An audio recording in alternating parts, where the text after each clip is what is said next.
सूर्यविनायक बालमैत्री वडा घोषणा कार्यक्रम पश्चात स्कुलमा आएर आज हाम्रो स्कुलमा स्कुल क्याप्टेन बोइज र गर्ल्सको क्याप्टेन सेलेक्सनको लागि इलेक्सन हुँदैछ। म तपाईँहरूलाई त्यो माहौलहरू यहाँ देखाउँदैछु।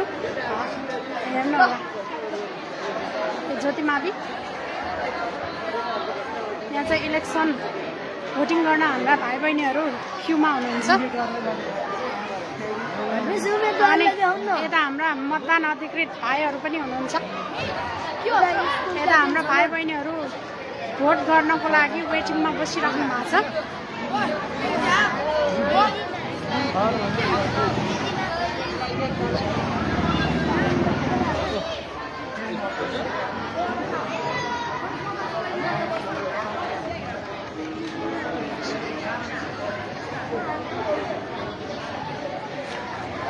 अनि हाम्रो इलेक्सन चाहिँ अहिले सुचारू हुँदैछ।